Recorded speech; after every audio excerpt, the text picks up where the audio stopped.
amintsika rehetrany ho amintsika rehetrany amen amen amen.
Kristy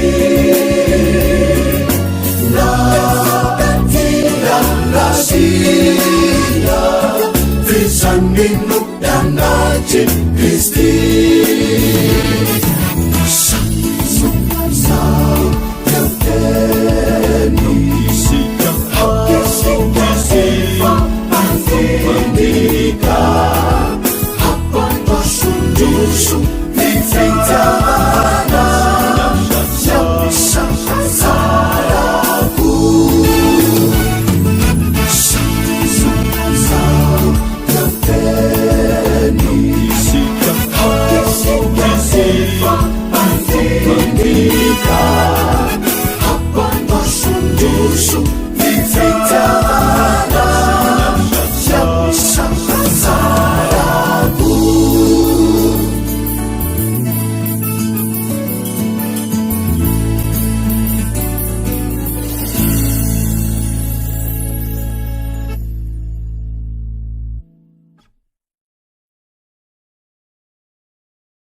Isaurana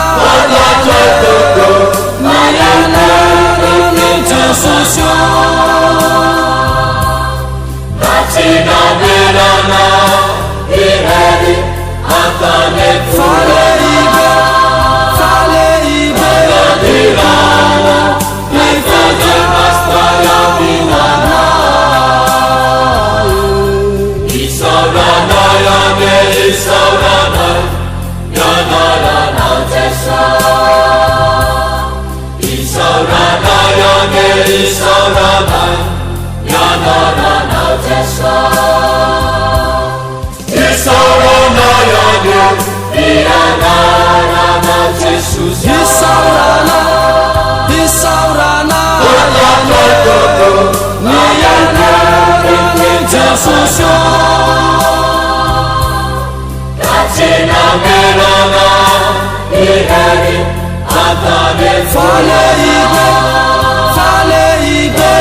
Tonian'ny KTLM Sotroanao zay Andriamanitra ray zanak'arifina masina tanomenao fotoana amin'izao ankehitriny izao afaka manotsinarana. Sotroanao izahay fanataonao koa nahatratra izao 10 taona ny zanaky fiangonana Loterana-Malagasy izao. Dia ianao ilay lohan'ny fiangonana no hitahiry ny fiangonana mandrakariva ho aminao. Hiaro hikarakara ny fiangonanao eny. Mamindrafo aminay mamelany delokay. Tiana ampelantananao ny fampianarana izay atao eto sy eo amin'ny voninahitra. Ampianaranao anay ny mahampiandry tsara anao izay mikarakara sy miaro anay. Ka hanananay tokoa ny amin'ny fanananay anao fa tsy hanan zava-mahory izahay raha manana anao. Amin'ny anaran'i Jesosy mavan'izao. Amen. Voalohany dia isaorantsika Andriamanitra nanomentsika fotoana fa atsika mankalaza izao 10 taona ny zanaky Loterana-Malagasy izao. Ary miarahaba koa ny zanaky fiangonana Malagasy rehetra, zanaky fiangonana Loterana-Malagasy rehetra manerana ny nosy. Nahatratra ny 10 taona. Misaotra ny mpandrindra koa izay nanome anay anjara fampianarana amin'izao fankalazana izao. Dia Andriamanitra alery ny voninahitra ary antsika koa ny fiadanana. Zay no ela fa dia hidirana avy hatramin'ny fampianarana soratra masina. Ny fampianarana soratra masina zay hatao eto dia nampitondraina ny lohateny hoe ny mpiandry tsara araka ny Salamo 7:20. Araka izany satria mifototra ny Salamo 7:20 ny fampianarana dia tsara ny hamakiana azy. Toy izao ny fivakin-teny amin'ny anaran'i Jesosy. Jehovah no mpiandry ahy tsy hanan zava-mahory aho. Mampandry ahy amin'ny ahy maitso izy. Mitondra ahy eo amoron'ny rano fialan-tsasatra izy. Mamelombelona ny fanahiko izy. Mitarika ahy amin'ny lalan'ny fahamarinana ny anarany izy. Eny, na dia mandeha mamaky ny lohasaha alika ny fahafatesana zaho, dia tsy hatahotra ny loza aho fa hianao no amiko mitsorakazonao sy mitehinao ireo ny mahafatahotra ahy. Mamelatra latabatra eo amin'ny lohako eo imason'ny fahavaloko ianao. Manositra diloilo ny lohako ianao, mikapoakako fenitefeny. Elo tokoa fahasoavana sy famondram-po no hanaraka ahy amin'ny andro rehetra ilainako. Dia hitoetra ao an-trano Jehovah andro lava. Amen. Io no soratra masina izay ifotorantsika amin'izao fampianarana izao. Anisan'ny soratra masina masaka ao an-tsain'ny kristianina indrindra entiny mampahery azy ao anatin'ny fahasarotana samihafa izay treny ny fiainana izao Salamo 7:20 izao. izay miresaka indrindra ny amin'ny mahampiandry tsara any Jehova. Ity Salamo 7 ity matetika maintin'ny kristianina hanehoany ny tokony amin'ny fananana an'Andriamanitra ho mpiandry azy sy ho mpiaro azy. Hita izany matetika ao amin'ny tranon'olona Jehova ny mpiandry azy. Tsy resaka ny amin'ny mpanoratra nefa isika fandeha ilay voasoratra eo ambony no horaisina amin'izany dia ilay hoe salamo nataon'i Davida. Amin'ny ankapobeny ny salamo nataon'i Davida dia feno fitarainana, feno tahotra ny amin'ny fiainana ny fampitany sy ny zavatra maro isan-karazany izay mampitebiteby azy. Ireo ny voasoratra ao amin'ny salamo 10, 20, 30, 20, 21, 7, 5, 7, 7,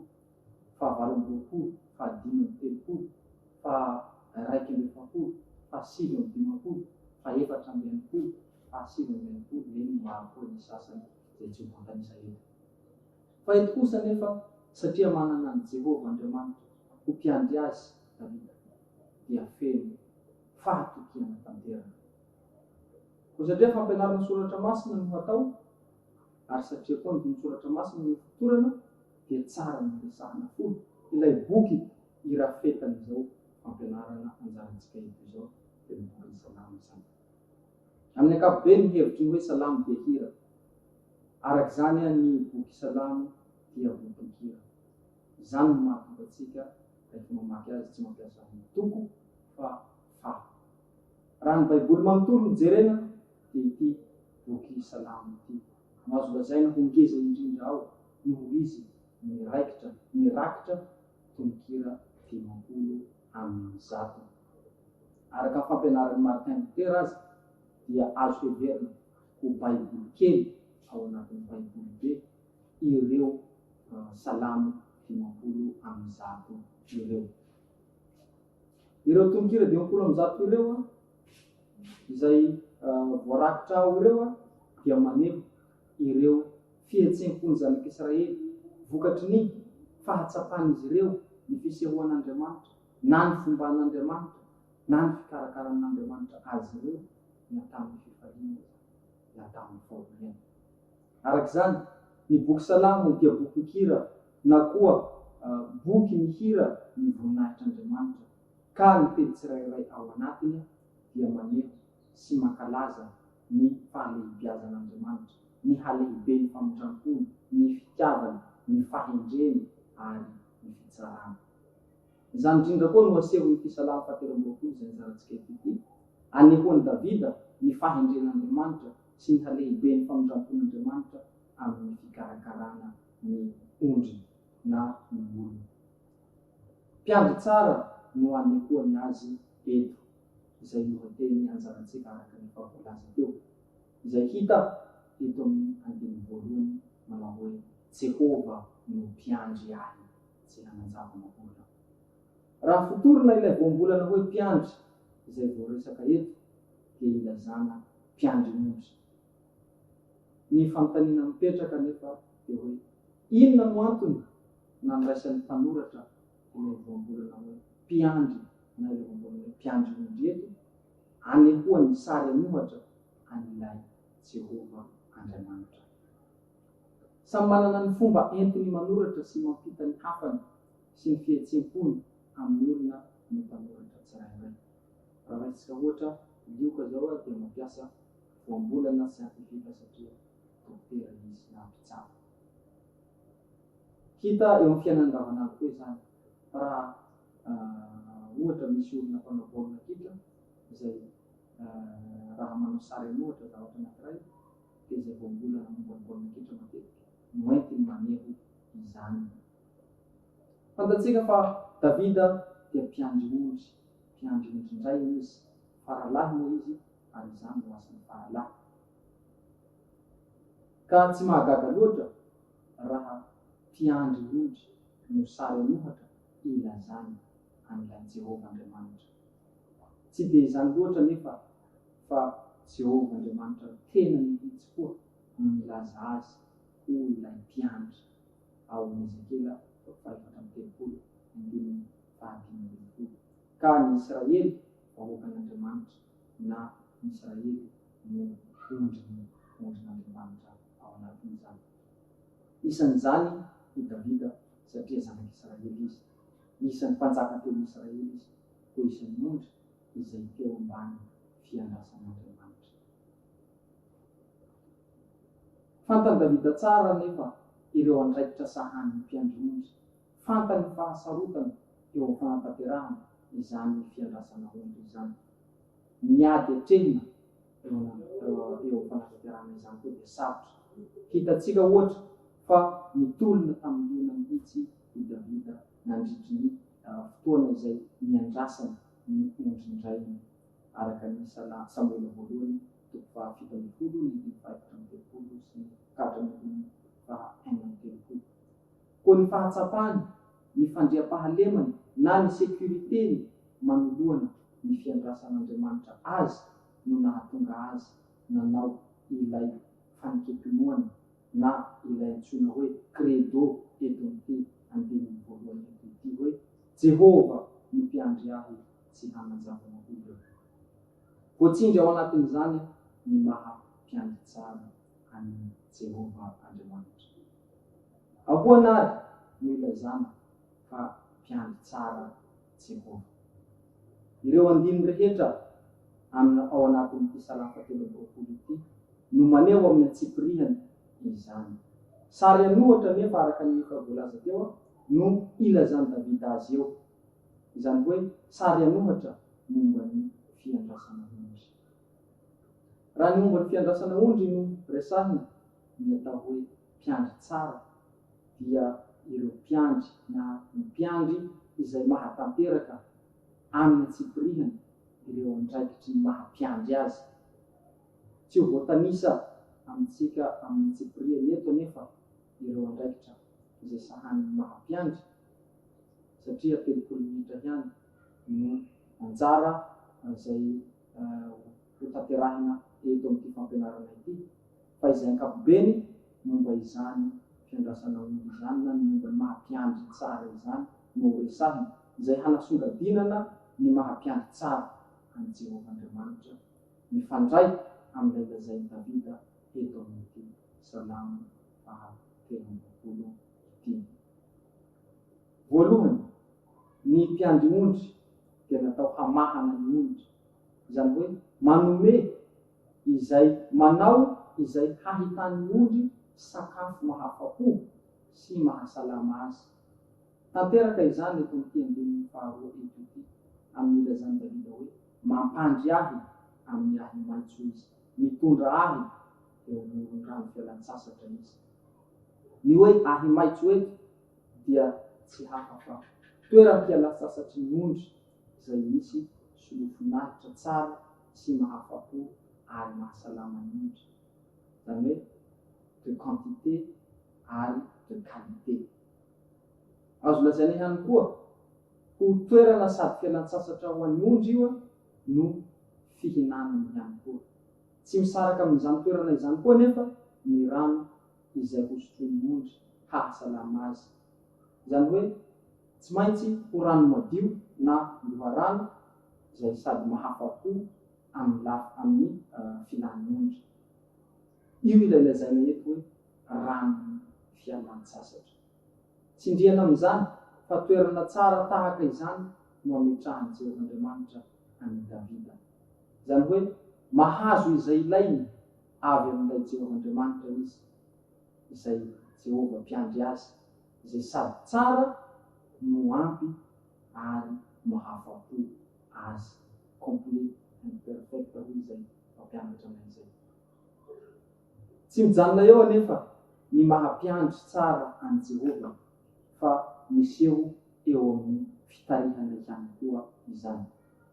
Mitarika amin'ny lalan'ny fahamarinana no ilazany mpanao salamo azy eto amin'ny 13 eto.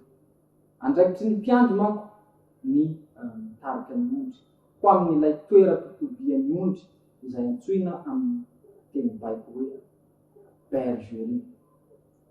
Amin'izany toerana izany no itobian'ny ondry rehefa alina ny andro. Tsy fiksa nefa io toerana io fa miovaova arakaraky ny toetrandro no ahafantarana azy. Amin'ny ririnina ohatra dia amin'ireo toerana iva na plaine hodidinin'ireo vohitra na atao hoe colline no itobiana satria tsara kokoa ny hafanana amin'izany. Amin'ny fahavaratra kosa dia amin'ireo toerana avo na plateau no itobiana ialana amin'ny rano ary koa amin'ireo toerana avo ireo no mafana kokoa. Tsy maintsy fantatry ny mpiandry arak'izany ireo toerana tsara hitobian'ny ondry ireo sy ny lalana tsara makany amin'izany toerana izany ka hitarihany azy na hitarihany ny andian'ondry. Ny mitarika lazaina eto dia mandeha eo aloha na mandeha eo alohan'ny ondry ka izay alehan'ny mpiandry azy na izay alehan'ny mpitarika azy no alehan'ny ondry tarihana. Ny lalan'ny fahamarinana kosa dia ilay lalana marina hahatongavana an'ilay toeram-pitobiana voalaza teo. Izany hoe Jehova mpiandry tsara eto dia mandeha eo alohan'ny Davida ondriny ary mitondra azy amin'ilay lalana marina hahatongavana amin'ilay toeram-pitobiana omaniny ho azy. Ka izay hitondrany Iave na ilay Jehova Andriamanitra azy no halehany. Ny marina izay resahina eto koa dia manana hevitra faharoa hoe mahatoky. Ka tsy ilay lalana intsony anefa no tiana ho resahina amin'izany fa ilay mpitarika mihitsy no mahatoky ao anatin'ilay fitarihana atao. Asehony Davida amin'izany fa Iave Andriamanitra izay mitarika azy dia mahatoky tsy mampiahiahy ny fitarihana. Raha ny momba ny fiandrasana ondry no resahina, indraindray be fahavalo ny lalana makany amin'ilay toeram-pitobiana na ilay bergerie voalaza teo. Eny mety ho lalana tsara tokoa aza, lalana amortevana ka atahorana hampivarina kadia ny ondry. Nefa tsy maintsy lalovana izany lalana izany. Io lalana io no ilay antsoina eton'ny andiny fahaefatra eto hoe loha saha alipiny fahafatesana. Eo indrindra koa no isehoan'ny tena mahampiandry tsara ny mpiandry. Andraikitry ny mpiandry manko ny manao izay fomba rehetra hiarovany ny ondriny amin'izany lalana izany. Asehony Davida ao anatin'izany anefa fa manana toky izy amin'ny fananany any ave ho mpiaro azy ka ilazany hoe na dia mandeha mamaky ny loha saha alipiny fahafatesana zaho dia tsy hatahotra ny loza aho fa hianao amiko. Raha ny contexte iainan'i Davida no jerena dia tena mandalo fahasarotana tokoa izy satria Saoly dia nanenjika azy fatratra ny fofo ny hitsy azy.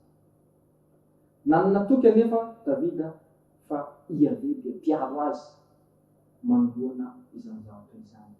Tsindriany Davida ao anatin'izany, izany tsy fananany tahotra izany ka ilazany hoe ny tsorakazonao sy ny tehinao ireo mahafatahotra ahy.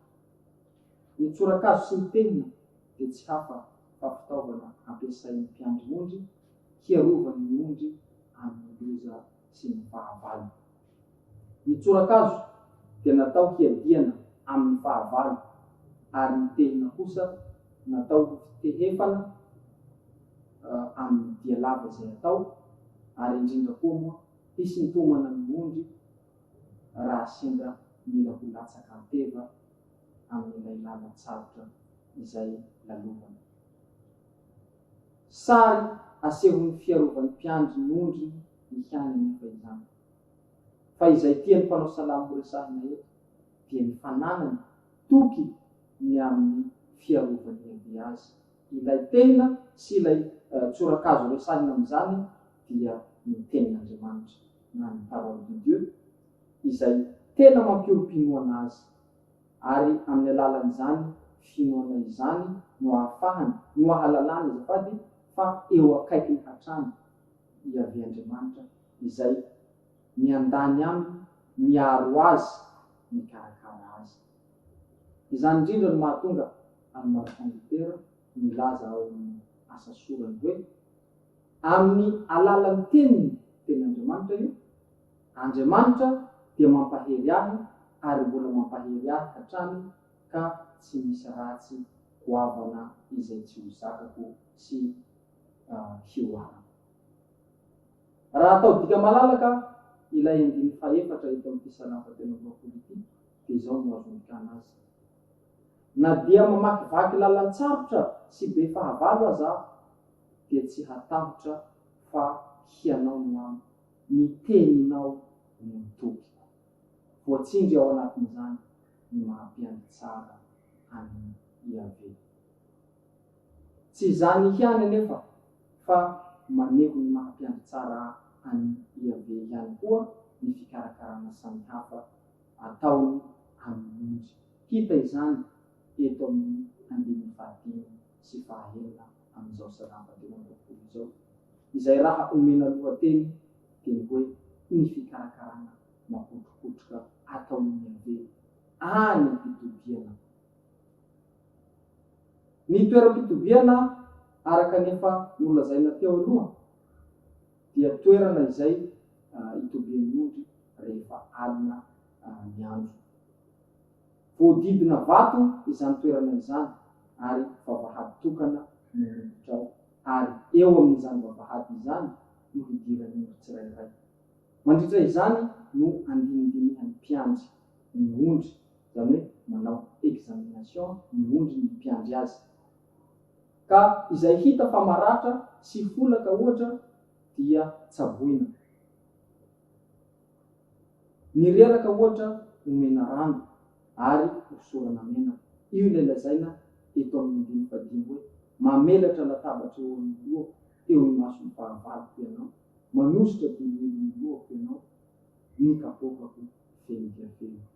Ka ny latabatra izay resahana eto dia ilay zavatra ametrahana na nametrahana ireo fitaovana hikarakarana ny ondry toy ny menaka, ny rano sy ny rano amin'ny korna moa na amin'ny tandroka izay rano ny menan'ny ondry reraka.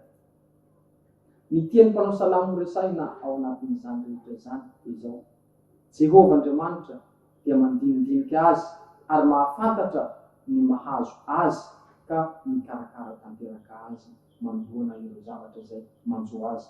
Ao anatin'izany koa no isehoan'ny famelombelomanaina izay hita teo amin'ny 15 teo ambony, izay miresaka hoe mamelombelona ny fanahy izy ohitahita.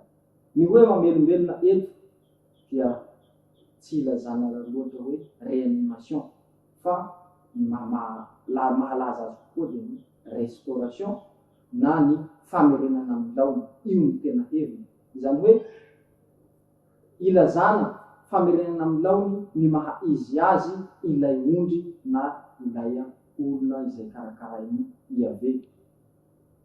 Azo lazaina ihany koa ho mampody aina, mamerina ny aina ho amin'ny maha izy azy. Izany ho ataon'ny iave na ataon'ny Jehovah-Andriamanitra amin'ny ondriny, ary izany no nahatonga ny mpanao salamo ny 20 ity endrika fanakepinoana amin'ny 15 ety hoe eny tokoa fahasoavana sy famindram-po no hanaraka ahy amin'ny andro rehetra iainako dia hitoetra ao an-trano Jehova andro lava. Ny fahasoavana eto dia ilazana fitiavana miseho amin'ny fikarakarana ataon'ny iave, izay mifototra indrindra amin'ny fifandraisan'ny iave amin'ny olona rehetra na amin'ny isam-batan'ny olona koa. Araka izany dia manana toko tanteraka ny mpanao salamo fa Jehovah Andriamanitra izay mikarakara azy dia tsy hisaraka aminy ary tsy mivadika amin'izany mandritry ny andro rehetra. Izany no mahatamana ny mpanao salamo ho ao an-trano Jehova araka izay voalaza eto. Izay tiany ho lazaina amin'izany dia ny hoe ao amin'ny iave na eo amin'ny iave no toerana mahatamana azy. Ireo rehetra ireo no maneho ny mahampiandry tsara an'i Jehovahandriamanitra izay Davida moa no maneho izany eto. Raha fitinina izay rehetra voalaza teo Isaia dia hita fa Jehova no mpiandry tsara izay mitarika, miaro, mamelona ary mikarakara ny ondriny amin'ny lafiny rehetra. Ka izay mametraka azy na izay mametraka an'i Jehovahandriamanitra ho mpiandry azy dia tsy hanatahotra tahaka ny Davida koa na amin'inona na amin'inona izany.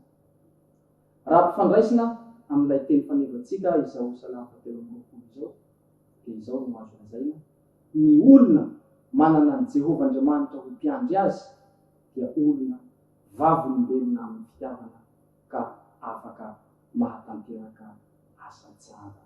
Hoan'Andriamanitra ireny ny voninahitra. Amen.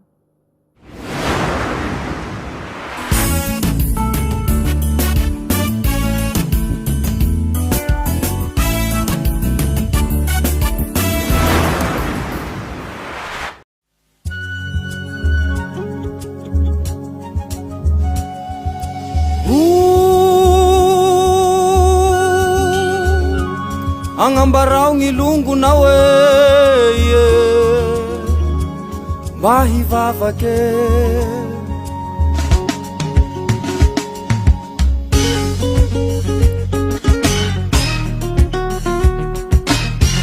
mahametsevetsea tsika longo iabe fa Jesosy tompo te hamonjy gn'olo. Somo afakabe, afaky tsika. somo afakabe, somo afakabe, afaky tsika. somo afakabe.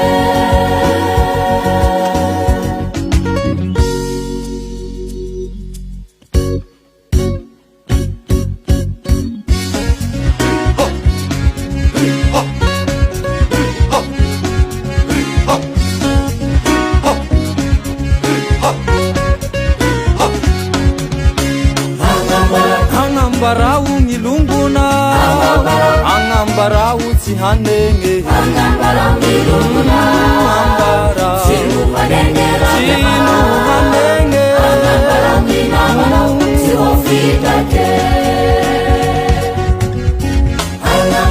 angambarao gny longonao, angambarao tsy hanenge, Angambarao gny longona, tsino hanengera, tsino hanenge, angambarao gny namanao, tsy ho fitake.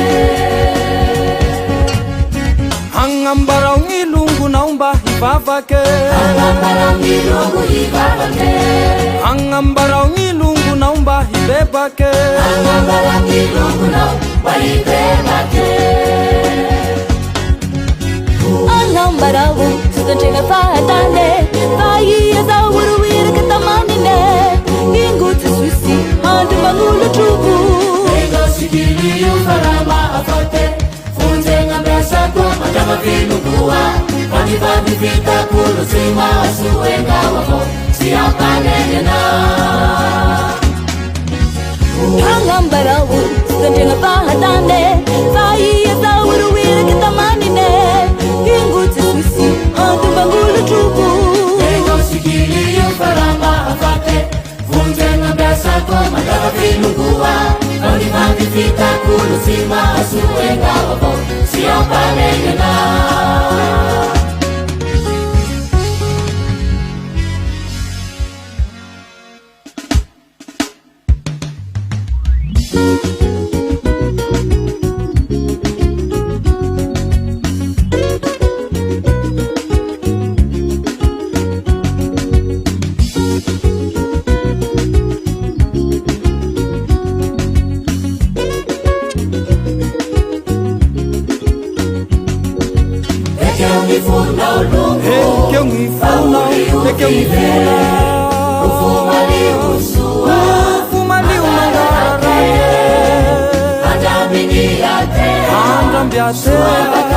Makanamine, Azarua havelunga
Hangambarao ngilunguna Hangambarao tsihanenge Hangambarao ngilunguna Sinuvanengera Sinuvanenge Hangambarao ngilunguna Siwafitake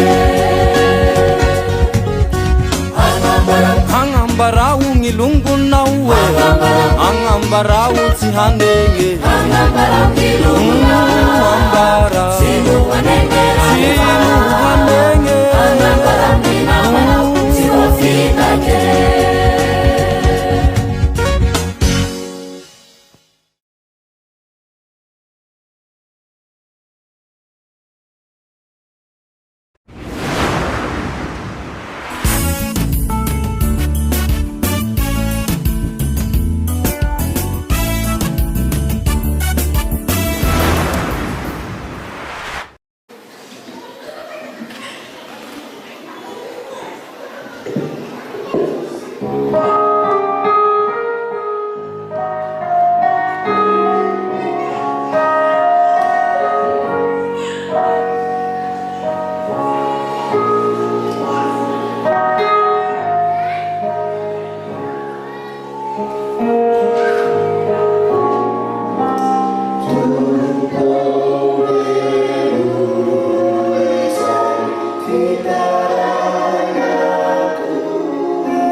vavaka asika rehetra tompoko.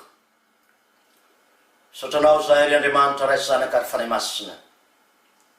No ny fitiavanao sy ny famindramponao. Mbola velonainy zahay. Nomenao tombonandro afaka miaino ny teninao. Ny fampianarana rehetra zay omenao amin'ny alalan'izao fankalazana ny 10 taona ny groupe zanaky ny fiangonana Loterana-Malagasy zao. Io zany fampianarana zany raha itombona amin'ny fahalalana tsara anao Kristy. Hiorenana amin'ny finoana velona sy ny fanantenana velona. Ahatonga anay ho mpanompo mahatoky hatramin'ny fahafatesana ka omenao ny sady voninahitra fiainana. Mba ny teny zay ho zaraina eto dia mba ho teny feno ny fanahy ka ho velona hamelona anay. Saotra tompo. Amen. Ny voalohany indrindra dia saotra n'Andriamanitra lehibe sika ry havana mahazo zao jobily 10 taona ny groupe ZFLM na zanaky ny fiangonana Loterana-Malagasy zao zay ankalazatsika mandritra ty herinandro ty zay fanokafana. Akoatra zany dia raha apantsika rehetra koa nahatratra izao jobily izao zanaky ny fiangonana Loterana-Malagasy rehetra manerana izao tontolo zao zay manaraka izao fankalazana izao. Andriamanitra ny fiadanana ne no mba sitay antsika rehetra ka zao sika finoana velona aina vaovao ary tomboasika amin'ny fahalalana tsara ny Kristy izao jobily ankalazaitsika izao. Manaraka zany dia roso avy hatrany amin'ny anjara zay nomena anay dia ny fampianarana soratra masina zay mitondra ny lohateny hoe ny fanamelohana sy ny fanafahana ao amin'ny Kristy Jesosy. Ny fanamelohana sy ny fanafahana ao amin'ny Kristy Jesosy. Zany moa dia tarafina amin'ny Romanina 9 ny 1 ka hatramin'ny 5 zay ovakitsika zany andiny soratra masina nakana na ny sotomana izao fampianarana izao amin'ny anaran'i Jesosy. Ary amin'izany dia tsy misy fanamelohana an'izay ao amin'ny Kristy Jesosy. Fa ao amin'ny Kristy Jesosy ny lalàn'ny fanainaina no nahafaka ay tamin'ny lalàn'ny fahotana sy ny fahafatesana. Fa zay tsy hainy lalàna satria ny nofo ny nalemy azy. Dia vitan'Andriamanitra tamin'ny naniraka ny zanany naka endriky ny nofo ota sy amin'ny ota ka nanameloka ny ota tao amin'ny nofo mba hatanteraka na fahamarinana ilainy lalàna amintsika izay tsy mandeha araka ny nofo fa araka ny fanahy. Fa izay araka ny nofo dia mezo izay zavatry ny nofo, fa izay araka ny fanahy kosa hevitra izay zavatry ny fanahy. Fa ny fihevitry ny nofo dia fahafatesana, fa ny fihevitry ny fanahy kosa fiainana sy fiadanana. Amen. Ao anatin'ny boky ny Romana no misy ny anjaratsika. Ity epistily ny Romana ity dia lazain'ny mpandinika ho filazantsara ny fahasoavana, na filazantsara marina, na filazantsara velona. Ny antony dia no Jesosy maty sy nitsangana tamin'ny maty ao anatin'izany boky izany, na ampianarina ao anatin'ny boky izany. Ary mahafilazantsara azy koa ny mino izany Jesosy maty sy nitsangana tamin'ny maty zany dia marina, afaka, velona, ary tonga olona vaovao. Ary ny fitambarana zany mahafilazantsara ny fahasoavana azy. Ny toko 9 zay anjaratsika mandeha ny voalohany ka hatramin'ny 9 dia manana ny andin'ny fanalahidy, dia ny andin'ny voalohany io ny toko 9 manontolo aza dia manana ny verset-clé ny andin'ny fanalahidy dia Romana toko 9 ny andin'ny voalohany. Amin'ny anaran'i Jesosy no makisika izany. Ary amin'izany dia tsy misy fanamelohana ho an'izay ao amin'ny Kristy Jesosy. Tsy misy fanamelohana izay ho an'izay ao amin'ny Kristy Jesosy. Zany hoe tsy meloka ianao fa afaka tanteraka raha ao amin'ny Kristy Jesosy. Raha ny andin'ny voalohany ka hatramin'ny andin'ny 5 anjaratsika eto kosa no fitinina de toy zao no azo ilazana azy ny fiaina mbaovao ny olona afaka ao amin'ny Kristy sy ao amin'ny fanahy. Dio no amin'tinana ny andininy voalohany ka hatramin'ny andininy fahiny. Ny fiaina mbaovao ny olona afaka izay ao amin'ny Kristy sy ao amin'ny fanahy masina. Hozaraitsika roa ity fampianarana ity. Ka ny fizarana voalohany dia ireo fanamelohana samihafa. Ny fizarana faharoa kosa dia ny fanafahana ao amin'ny Kristy Jesosy. Jeresika avetrany ny fizarana voalohany. Ireo fanamelohana samihafa. Maro no mety ho fanamelohana fa efatra no fidiko. Ny voalohany dia ny fanamelohany lalàna. Ny faharoa dia ny fanamelohany devoly. Ny fahatelo fanamelohan'ny olona. Ary ny faefatra farany dia ny fanamelohantena. Zany hoe fanamelohako ny tenako na ny feon'ny fieritreretako no manameloka. Io ilay fanamelohana lazaina eo. Rehefa lazaina ny fanamelohana dia misy ny mpitsara. Dia misy ny olona tsaraina. Misy ny lalàna ary misy ny didi-pisarana mivoaka. Rehefa avy eo dia ny fanamelohana zany didi-pisarana zany. Amin'ireo mpitsara reo nefa dia misy ny manandevo, misy ny mamatotsy, misy ny mampahory, ny mamono ho faty tanteraka misy aza ny fikendreny ireo mpanameloka na mpitsara ireo. Hitraviatranytsika amin'ny fanamelohany lalàna. Inona moa ny fanamelohana ataon'ny lalàna ho amintsika kristianina? Misy fahamarinana takin'ny lalàna. Inona ny fahamarinana takin'ny lalàna dia zao tandremanao 100 isan-100 sy misy lasaka na iray aza ny lalàna rehetra voasoratry ny ao amin'ny baiboly. Dio ny fahamarinana takin'ny lalàna. Raha matarona tsy misy lasaka na iray azy ianao dia ianao no atao hoe marina araka ny lalàna. Indrisy anefa fa tsisy olombelona na iray aza na tanteraka ny lalàna. Hoy ny apôstôly Paoly amin'ny Romana 7:10 tsy misy marina na dia iray azy. Ary Romana 7:20 dia masisiny zany ka hoy izy samy efa nanota avokoa izy rehetra. Zany hoe ny olombelona rehetra taranaky Adama tsy misy tsy nanota na iray aza. Mivoaka araka zany ny fanamelohan'ny lalàna. Mpanota ianao, meloka ianao, maty ianao, very amin'ny elo mandrakizay ianao. Io lay fanamelohana. Romanina 5:17 dia milaza izany koa hoe fahafatesana no tambony ota. Dia tena melohin'io isan'andro isika. Raha tsy ao amin'ny Kristy, raha tsy ao amin'ny fanahy. So ihany fa teo Jesosy nanafaka antsika amin'izany fanamelohana samihafa ataony devoly zany. Ny fanamelohana faharoa dia ny fanamelohan'ny devoly. Ity devoly ity dia fanokana ny teny grika hoe diabolos na diable amin'ny teny frantsay. Zay ny dikany dia hoe mpiapanga na mpanendrikendrika. Ao amin'ny apokalipsy dia lazainy John, apokalipsy 2:20 dia miampanga ny olon'Andriamanitra andro aman'alina eo anatrehan'Andriamanitra. No asany ty devoly ity araka zany hoe mpiampanga zany izy, mpanendrikendrika izy, endrikendreny ianao ho olona rasy, mpanota, meloka eo anatrehan'Andriamanitra. Tsy nahatandrona ny didin'Andriamanitra.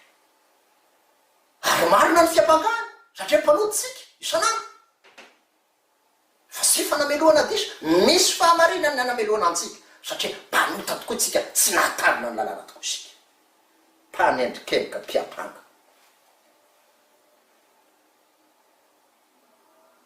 Feno fanamelohana isan'andro ataony zany amin'ny feon'ny fieritreretantsika ao anatin'ny fotsika ao. Ka dia mila mitodika amin'ny Kristy sy ao amin'ny Kristy isika vao afaka amin'izany fanamelohana ataony devona izany. Ny fanamelohana manaraka dia ny fanamelohana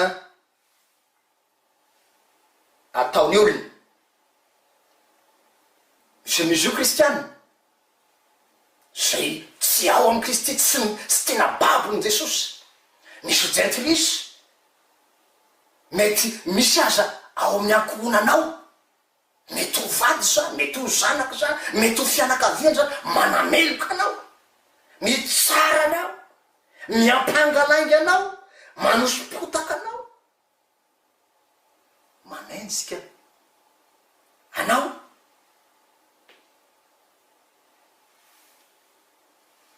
Sasany moa de tsy mamotipototra akory mandray zavatra dia manameloka ao amin'ny Facebook ao moa de fely toerana asaheny olona manameloka namany sy miady amin'ny namany raha ny Facebook. Zany no fiainasika amin'izao fotoana zao, besaka manokatra ianao de olona mifanameloka sy mifanarasy sy mifampitsikera ao anatin'io Facebook io ny besaka. Ty fampianarana ty de tarihan'ny tompo anao, manomboka amin'ny tenako zany tsy tsara na nameloka na hanezika na iza na iza. Rehefa olona tena nibebaka marina eny afinao, navelany Jesosy ny elokao, tsy misy mampatahotra anao ifanamelohana.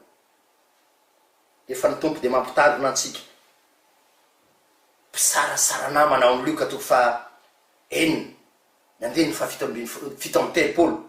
Aza misara mba tsy ho tsaraina ianao, manambara tsy fitiavana ny fisarana, manambara tsy fitiavana ny namana zany fisarana zany. Ka tokony alana mandratra ny hafa koa zany. Raha namanao akaiky anao, fantatra ao akaiky anao, olona akaiky ny fonao, kanefa dia sahy mitsara sy manameloka tsy marina, aiza ny fitiavana. Aza matahotra nefa nizaniza manaratsy anao, nizaniza manameloka anao. Raha ao aminao Jesosy Kristy, raha ao amin'ny Kristy anao, voavelan'ny Kristy leloka ao, tsy misy mahameloka anao. Ny fanamelohana ataony nany devoly, nany lalàna, nany ny ataony olona. Alazainy Jesosy aza fa sambatra ianao ray enjeny. Titoko fadimy andiny fahafolo amin'ny faharoa ambin'ny folo. Zao lazainy Jesosy, sambatra izay enjena noho ny fahamarinana fa azo ny fanjakany lanitra. Sambatra nareo raha ratsy ny olona sy enjeny ary asiany zay teny rasy rehetra hitenenana lainga nareo noho ny amiko. Mifalia sy miravoravo ianareo fa lehibe ny valim-pitenareo any an-danitra, fa toy izany ihany no nanenjeny mpaminandro zay talohanareo. Enjena noho ny fahamarinana, tsy noho ny fahotana.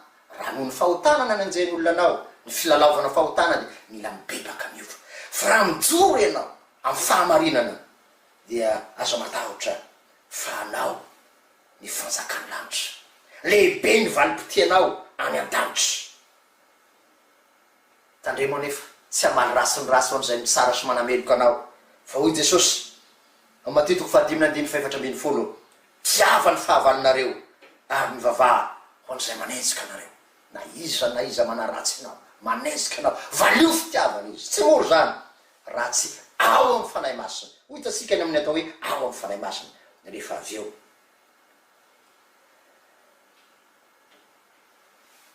Ny fanamelohana manaraka dia ny fanamelohan-tena. Na ao am-ponao ao ianao manameloka ny tenanao, ao amin'ny feon'ny fieritreretanao ao ianao dia manameloka anao ny tenanao. Paoly apôstôly aza dia tratrany zany amin'ny Romana toko fahafito ny andiny faefatra amby roapolo, indrisy olo-mahantra iza no afaka amin'ity tena ny fahafatesana ity. Nanameloka ny tenany ho tena ny fahafatesana i Paoly. Safany fa mbola mpanoty izy, sapany fa sy natanteraka ny lalàna izy. Reny ny bisibisiky ny devoly manameloka azy, ny lalàna manameloka azy, ny olona mety nanameloka azy indrindra tamin'izany fotoana zany. Dia maro no nanenjika sy nanarasy ny Paoly apôstôly rehefa niova fo izy kanefa nahatoky hatramin'ny fahafatesana paoly ka tsy nivadika ena koa na inona fanenjena aza miova aza mivadika vokatr'ireo fanameloana ao anaty reo ianao dia misy ratram-po ao anatinao ao da sisy mahita vokatr'ireo fanameloana ataony olo kafasy ataony devoly reo koa dia misy ratram-po ireo raha angoninao daholo ny fanameloana ataony lalàna ny devoly ny ataony olo ary ny feony fietrehitanao tenanao dia misy ratra ao mavesatra ny foe mahatra ao zany mpanotameloko ao zany rasy ao zany indrindra raha aradona-mpahorina moa ianao na idonany aretiny ianao de ozy ny devoly hoe io fa mpanotabe anao ka zay mamparary anao io de manamelo tena vokatry za kanefa ny mahafaly de zao rehefa ao am Kristy Jesosy ianao de zany fanameloantena sy ny ratram-po zany ho tsaboiny sy tranony afahany ka dioviny amy ranomasina ny fonao zay maratra araka niratsika hoe ny fo izay maratra ka entina makeo ahita fanafody ka tena sitrana tokoa mbaly sama ny fonao maratra ry havany ny rano Jesosy ny mampalahelo ry havana dia ny fikendreny ireo mpanameloka rehetra ireo dia ianao amoy fo ho kivy tanteraka iemotra hiala am Jesosy eny haparatra ny fonao eny vaty tanteraka azy de miandry anao ho lavo izy miandry anao ho resy izy so ihany fa teo Jesosy zay nanangana ny lavo rehetra araka ny tenin'ny tompo hoe paherezinareo ny tanana ravoravo atan'izao noroalika malemy la zao amizay reraka ampo hoe mahereza aza matahotra ho anao zay mahatsiaro andalovany zany aty iza ny tompo mampahery anao satria azo ianao raha ao aminy ianao tsy hamelanao homelohina zany izy fa ny fitiavany sy ny famindram-pony dia mivelatra aminao sanano manala anao am'izany fanameloana ataony devoly sy ny lalàna ary ataony olony zany sy ny fanameloanteny zany ka mamindra anao ho tonga olona afaka tanteraka olona marina ka tsy olona meloka zany dia mahatonga antsika izery ny tapany faharoa dia ny fanafahana ao am Kristy Jesosy araka ny ten'Andriamanitra am Romana 7:7 zay ndresasika tery ambony de nametra-panontaniana Paoly hoe iza no afaka amty tenany fahafatesana ity io ny fanontaniana napetrany de izy ihany anefa ny mamaly azy hoy Paoly am Romana 7:9 teo tsy misy fanamelohana ho an'izay ao am Kristy Jesosy ao am Kristy Jesosy ianao tsy meloko ianao fa olonafaky ianao sindriany Paoly any zany am Galatiana 5:1 naran Jesosy ho am fahafahana no nanafahany Kristy antsika tena nafahany tanteraka ka tena olona afaka madiodio Jesosy tenany milaza izany amin'ny Jaona 3:7 hoe f'Andriamanitra tsy naneraka ny zanaka ao am'izao tontolo zao hanameloka izao tontolo zao fa mba hamonjeny izao tontolo zao ny antony dinany Jesosy de tiantany tsy hanameloka anao fa hamonjy anao hamela heloka anao hanamarina anao hanolotra anao le fiainana mandrakizay azany mbola manafisiny Jesosy ihany am'izao matoko 5:9 zay tena mamy loatra ity ten'Andriamanitra ity hoe koa raha ny zanaka no afaka anareo dia ho afaka tokoa ianareo afaka amin'ny fanameloan'ny devoly ianao tsy manan-kery aminao sony zany tsy mandaitra aminao zany fanameloan'ny lalàny zany tsy mandaitra aminao zany fanameloan'ny olony zany ary foana tanteraka ao anatinao ny fanameloantena na mise culpabiliser tsy manamelo tena intsony ianao satria tsapanao fefa nandray ny famelan-keloka avy amin'ny Kristika tsy olona meloka intsony ianao fa olona voavela heloka ary ny famelan-keloka ny mpanota dia maneho indrindra ny faratampony famindrampon'Andriamanitra sy ny fitiavany antsika mpanota sambatra loatra isika manana Jesosy tahako zany na de parota tahaka zany isika de teneniny mazava hoe anaka atolory ahy ny fonao mba ho sasany sy ho dioviny amin'ny ranomasina ka rehefa voadio voavelaheloka tsy misy manameloka anao na iza na iza. Amin'ny ty anjaratsika ty Romana 8:9 voalohany ka hatramin'ny faheniny aty dia manandanja ny fahafahana ao amin'ny Kristy Jesosy sy ao amin'ny fanahy masina. Sy azo sarany zany fahafahana anankiroa zany, fahafahana ao amin'ny Kristy Jesosy, fahafahana ao amin'ny fanahy. Andeha angeovaka isika Romana 8:9 hoe fa ao amin'ny Kristy Jesosy ny lalan'ny fanainaina no nahafaka ahy tamin'ny lalan'ny fahotana sy ny fahafatesana. Lalan'ny fanainaina no nanafaka ao amin'ny Kristy Jesosy, lalan'ny fanainaina io no nanafaka.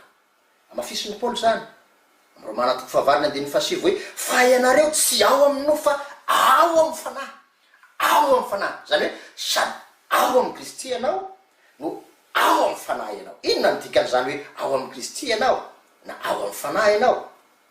Ny ao amin'ny Kristy Jesosy dia zao, Jesosy ao anatinao ary ianao kosa ao amin'ny Jesosy Kristy.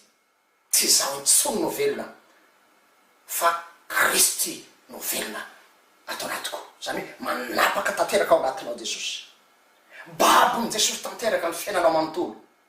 Ary amin'ny Jaona 7:20 koa dia dirajan'i Jesosy hoe zaho ao aminao ray ary izy ireo kosa ato amiko. Zany hoe misy communion de vie, fiombonam-piainana amin'ny Jesosy. Ka ny olona hoe ao amin'ny Kristy dia ny olona mibebaka marina, miala amin'ny fahotana sy ny faharatsiany rehetra, ary ny olona mino marina dia meno ny fahafatetrany Jesosy sy ny fisanganana ho any mahavonjy sy manafaka. Ny hoe ao amin'ny fanahy masina kosa dia ilazana ny olona ho tempolo ny fanahy masina. Fanahy masina ao anaty araka ny Korintiana voalohany 4:9-10. Tsy fantatrareo va ho ny apôstôly Paoly fa ny tenananareo dia tempolo ny fanahy masina.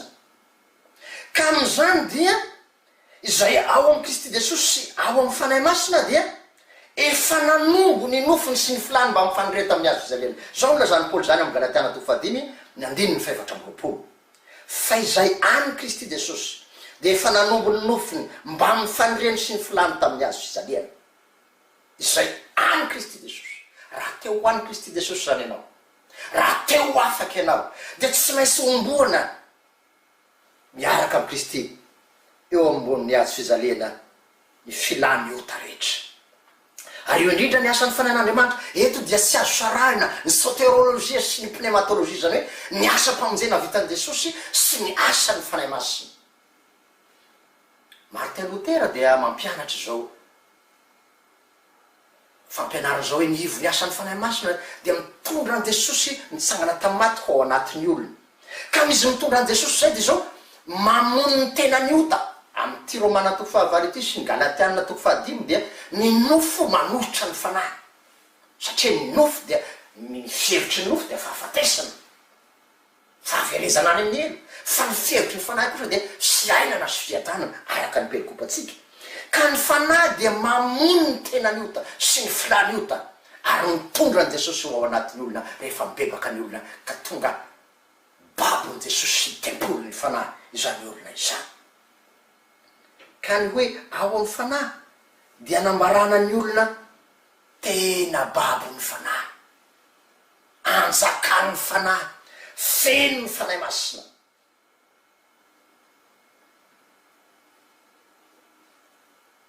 Ny mahasarobidy n'ity fanahy masina ity ry havana dia zao, raha tsy ao izy dia tena ny devoly sy ny fahotana sy ny lalàna izany no manandevo. Fa raha ao kosa ny fanahin'Andriamanitra velona dia mamono izany fanahy izany, dia ny fanahiny demonia, mamono ny fanamelohany lalàna, mamono ny fanamelohany tena ko azy sy ny fanamelohany olo-kafa rehetra. Feno dia zao raha ao amin'ny Kristy ianao sady ao amin'ny fanahy de tena afaka madiodio manoloana ny fitsarana na ito am'izao fiainany zao na finiaram-panahy ampiasany na amin'ny fitsarana manak'izay ka ny afaka eto de anambarana ny olona vavontsy, olona voavelaheloka, olona no amarinina amin'ny alalan'ny finoanan'i Kristy Jesosy ary ny olona mandova fiainana manak'izay.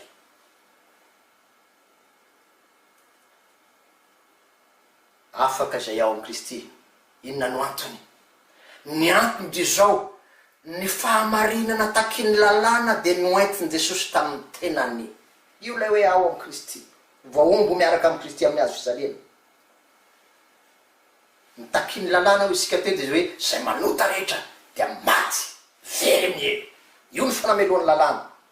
Kanefa hoy Jesosy hoentiko zany fanamelohana ho an'ny olona ho an'izao tontolo zao zany ka zay mibebaka sy mino dia afaka izy. Noentiny Jesosy tamin'ny tenany masina ny fahotatsika, ny fahafatesatsika, ny fanamelohana tokony ho azo sika.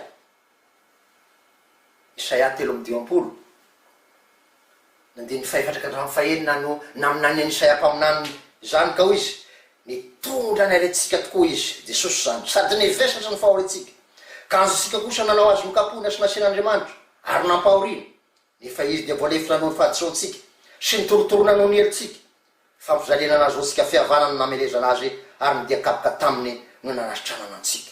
Isika rehetra dia samy efa nania tahaka ny ondry, samy efa nivily ho amin'ny lalatsika avy isika rehetra ary nataony Jehovah niatra taminy avokoa ny helotsika rehetra, nitondra ny herentsika, ny fahotatsika, ny vesariny zany nataony Jehovah niatra taminy avokoa ny helotsika rehetra sy ny fahafatesasika de rehetra tamin'izany ny ainy Jesosy. Filazan'ny perikopasika azy eto de hoe nanameloka ny ota tao amin'ny tenany Jesosy. Zany voalazan'ny Romana 9:9 zay anjaratsika eto. Fa zay tsy hainy lalàna satria ny nofo nahaleny azy dia vitan'Andriamanitra tamin'izy naniraka n'izany nakanendriky ny nofo ota tsy ny amin'ny ota ka nanameloka ny ota tao amin'ny nofony. Nomelohiny tao amin'ny nofony ny ota sy ny fahafatesana zany hoe nolevoniny tao zany ota sy ny fahafatesana zany ka levina. Fahafatesana no resena ka levina. Nandevona ny herin'ny ota sy ny fahafatesana Jesosy mba hananatsika fahafana tanteraka. Tsy hainy lalàna zany, tsy mba hainy lalàna ny manafaka ny olona, tsy hainy lalàna ny mamonjy ny olona, fa ny hainy lalàna de zao hoe ataovy zao, azo atao zao. Raha tsy vitanao io, voasazy ianao. Io ihany no hainy lalàna. Fa Jesosy kosa de izy rery ihany no mahay manafaka anao. Fa ivelan'i Jesosy dia fahafatesana, fanamelohana manak'izay. Ny fisanganan'i Jesosy tamin'ny maty koa dia fandresena ny fahavalo rehetra zay manameloka anao na inona amikoatrin'ireo efatra reo besaka ny fahavalo zay manameloka anao. Resy avokoa ny fahavalo tamin'ny fisanganany tamin'ny maty. Nomeny anao koa zany fandresena zany ka ny olona hoe olona afaka dia midika hoe olona mpandresy ianao. Amin'ity jobily ity riavana dia olona afaka no anarana nomenan'i Jesosy anao. Mpandresy no anarana nomen'i Jesosy anao. Tsy mpandresy ihany. Olo Romana 9:7 manoatra no ny mpandresitsika amin'ny alalan'i Kristy Jesosy lay tiantsika. Raha fitenina ny hoe olona afaka nanafahan'i Kristy dia olona niala tamin'ny fahafatesana mifindra amin'ny fiainana ho ao amin'ny Kristy. Lalàny fanainaina nanafaka araka ny tenin'ny Paoly amin'ny Romana 9:9 fa ao amin'i Kristy Jesosy ny lalàny fanainaina nanafaka ahy tamin'ny lalàny fahotana sy ny fahafatesana.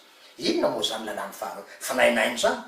Tsy hoe didina fisipoka ho tandremana zany, fa ny herin'ny fanahy manafaka sy manome fiainana ny mpanota mibebaka sy mino. Io lay lalàny fanainaina, lalàny fiainana, manome fiainana. Ny fanahy masiny ity riavana amin'ny teny latina dia atao hoe spiritus creator, zany hoe fanahy mpamorona sy mpanome fiainana. Esprit qui vivifie, esprit qui donne la vie. Io no lazana azy ka raha ny olona manana azy mandray azy sady velona no mamelona ny hafa koa. Areto ry havana, fanafahana ianao de mitaona anao ny tompo mba hamelona ny hafa ny alàna ny tenin'Andriamanitra zay zaraina ka andesika tsy fanameloka na ifanarasy ao anatin'ny Facebook intsony fa andesika izara ny tenin'Andriamanitra. Raha tsika manaly ny maro am ZFLM io moa ny zara tenin'Andriamanitra ra isan'andro na de dinitsoratra masina iray azy na isan-kerinandro azy na indray mandeha sambolana azy arak'izay vitanao. Tenin'Andriamanitra manaliny mba eritreretinao moa zany manafaka olona maro zany amin'ny fahafatesana manindra amin'ny fiainana. Manomboka zao sika andesika izary zany fahafahany zany koa hanafaka zay mbola fatorany devoly ny fanohitra ny afaka ry havana de andevo na voafatotra maro mety zavatra mamatsy ny olona. Ianao no irahana hamaza ny fatorany zany fanandevozany zany mba ho afaka izy satria efa afaka ianao de manafaka ny hafa koa irahany tompo anafaka ny hafa koa ianao. Sarobidy loatra ity fanahin'Andriamanitra ity. Raha Paoly mamintina ny asan'ny fanan'Andriamanitra manafaka ny mpanotana na manangana ny mpanota maty izao lazaina amin'ny Romana 9:20 raha ny fanahin' zay nanangana an Jesosy tamin'ny maty no mitoetra ao anatinareo de zany fanahy ny Kristy Jesosy nanangana tamin'ny maty zany no hamelona ny tenanareo mety maty amin'ny fanahin' zay mitoetra ao anatinareo. Fanahy ny fananganana amin'ny maty zany no anarany fanahy masiny ry havana. Fanahinay izy fanahy ny fananganana amin'ny maty sy fiainana izy ka raha miasa aminao izy raha manafaka anao izy de tsy hafa fa mitondra ny Jesosy mitsangana tamin'ny maty ao anatinao amin'ny alalan'ny tenin'Andriamanitra sy ny sakramenta ary manangana anao amin'ny maty ara-panahy résurrection spirituelle na zany teny frantsay azy ary mahatonga anao koa hatova fiainana manakizay. Olona afaka ianao ry havana tsy manameloka anao intsony na iza na inona iza no ampangan'olombo fidin'Andriamanitra hoy ny apôstôly Paoly. Andriamanitra no manamarana azy ny hoe afaka dia olona marina nidikan'izany ry havana araka ny tenin'ny apôstôly Paoly hoe ny marina amin'ny finoana an Jesosy nitsangana tamin'ny maty no velo. Dia anao zany olona marina eo anatrehan'Andriamanitra zany ary velona tsy eto am'izao fiainan'izao ihany fa ho velona manak'izay any an-danitra rahatrizay.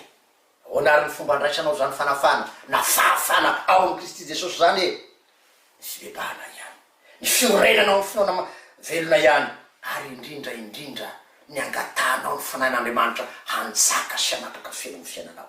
Ny angatanao ny Kristy ilay nitsangana tamin'ny maty hitoetra sy hambabo ny fiainanao. Tsy zao intsony no velona ho ianao ho tahaka ny Paoly koa fa Kristy no velona atao anato. De toizany io teny hoe fa izay velomako anketry ny araka ny nofo de hivelomako amin'ny fitorina ny zanak'Andriamanitra zay fa tia ahy sy nanolotra ny tenany hamonjy ahy. Ny ampiainana olona nafahana inona natony ny ampiainanao sisa inona no antom-pahavelomanao ny raison d'être anao de zao hizara ny Jesosy ilay nanafaka anao. Izara ny Jesosy mba hanafaka ny hafa koa amin'ny alan'ny tenin'Andriamanitra zay zarainao zaraitsika rehetra. Mampitandrina anefa ny apôstôly Paoly amin'ny Galatiana 5:17 fa efa nantsoinao amin'ny fahafahana ianareo rahalahy kanefa aoka tsy hoentinareo anaraka ny nofo izany fahafahana izany fa mifanompoa amin'ny fitiavana.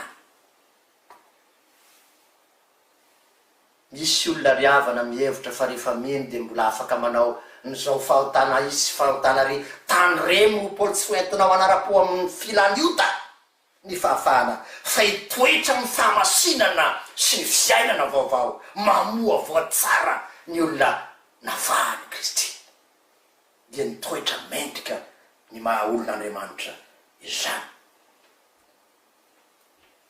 Te sarika ny saitsika ry havana amin'ny fanevatsika aoka isika ifampandroso amin'ny fitiavana sy ny asa tsara. Ny Galatiana 5:17 dia ny hoe mifanompo amin'ny fitiavana fa sy mifanameloko. Fitiavana malala ao amin'ny tompo mety maro ny zavatra mamatotra anao, mety maniatrika ady sy olana maro samihafa ianao ka mitady fanafahana. Maro ange misotra ranomaso am'izao ry havana tsy resakytsika afa-tsy ny covid-19 zay mamely ny olona maro. Maro ny mantra, maro ny very asa, maro ny tsy manako hanina misy aza. Eo indrindra ny tiany Jesosy hidirana hanafaka anao. Mety tratra ny aretiny ianao am'izao fotoana zao, de ho izy ny devoly manameloko anao hoe tsy mino ianao matoenao marary eo. Mety misy maty aza ny olona akaiky anao, ny olo tianao na fianakavianao, de hoy ny devoly manameloko anao hoe tsy nivavaky ianao fa mpanota ianao, zay nampisy maty na fianakavianao. Tsy ariavana, mety marary ny olombelona rehetrarehetra. Na ireo fa lasa reo aza misy mijoro tsara mpanompo mahatoky ireo. Koa zany aza mety homelohy ny satana ianao.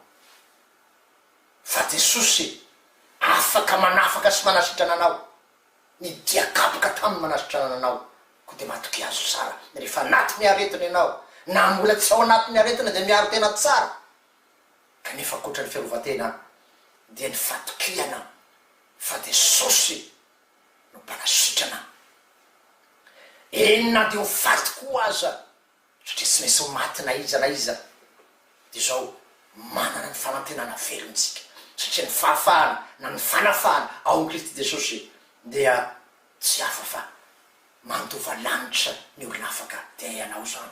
Ko de maherezy ianao raha mbola ao anatiny aretina, aza miala am Jesosy, tano mafy Jesosy, na velona na maty na salama na marary, zaho tsy miala aminao Jesosy. Eo an-tongotra ao Jesosy no mialaina, zany ny tokony voady sy fanakena ao anatiny olona. Ka raha mitraky ianao de mahita ny tanany Jesosy zay manangana ny lavo rehetra. Honao za lavo, honao zay reraka, honao zay misotra ny maso, ny tanany Jesosy manangana ny lavo. Tsy mba manezindresy izy, tsy mba manameloka anao izy, fa tonga amela heloka anao, hamindra fo aminao, ary mpandovanao amin'ny fiainana manakizay. Raha miala ety ka ho mpanompo afaka, mpanompo velona, mpanompo marona, mpanompo mandova fiainana manakizay anao. Noho Jesosy maty sy nitsangana tamin'ny maty zay nanafaka anao, no ny fanahy de ny fanahy masina, fanahy naina, fanahy mpanafaka manafaka anao. Maherezy indrindra tompoko ny tompony hanafaka anao, tena ho afaka tokoa ianao hatram'izao ka ho mandrakizay. Vonahitra ny ao Andriamanitra ny sanaka fanahy masina zay fahazo hatramin'ny taloha indrindra ka ho mandrakizay vavaksika. Misaotra Jesosy noho ny fitiavanao sy ny famorambonao. Nazahoanay ny hain'ny teninao teo, fa tena olona afaka tanteraka zay, ho velona tanteraka zay, ho manana anao Jesosy ao anatinay zay, ho feno ny fanahy masina sy babo ny fanahy masina zay, ka nameloka ny lalàna, na nameloka ny devoly, na nameloka ny olona. De zao ianao efa namela heloka anay, tsy misy fanamelohana ho an'izay ao aminao, fa fiainana, fahafahana, fahavelomana, lanitra manakizay no anjaranay. Eny ho anay zay sasatry niady aza sy ny aretina, nandalo fahorenany ny fianakaviana. De zao ianao no balisama nasitrana ny fo maratra rehetra, vokatry ny fanamelohana samihafa, ka de olona afaka tanteraka zay hatram'izao ko manakizay. Amen.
Falta da vida.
Some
Dini mahatsiaro anao asanahary dia azoazo nyaina na variso soberano roany pisanandro dia ohatra vary maina Zambanatsiaro nona na ino na fotoana fa vokivoky lava tena marina izany fa tsamba sangisangy ny tompoko malala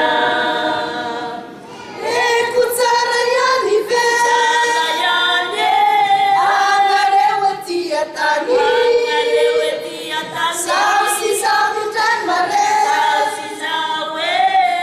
Sinai mamady zany Nofizay mawafako sena Asufali sutsambana lalaoka Tena marina izany Fatsamba sangi Nitupuku malala Eko tsara yani ve Angarewe tiatani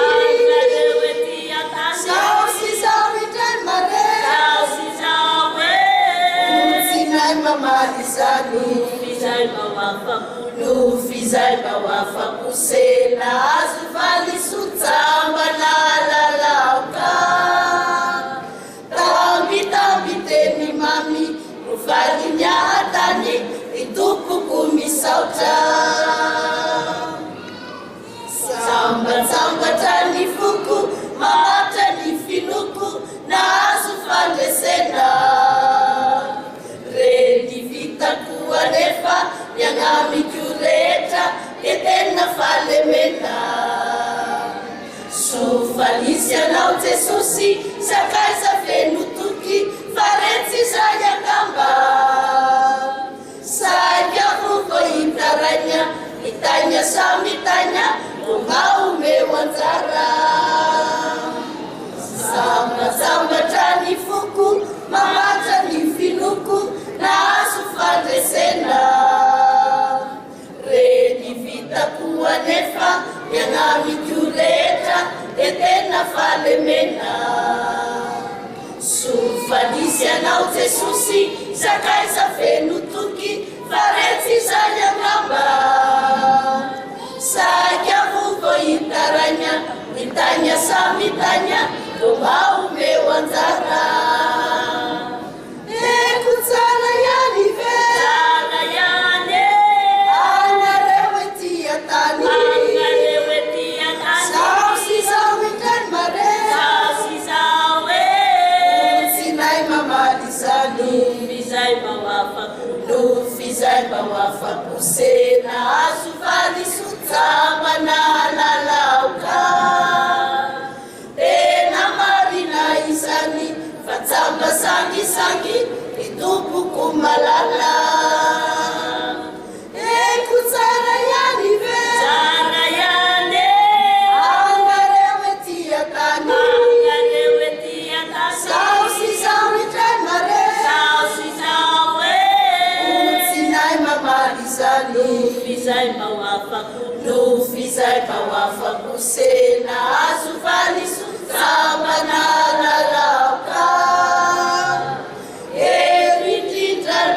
Saku ibitu tsaki atu Isauta fenu sauta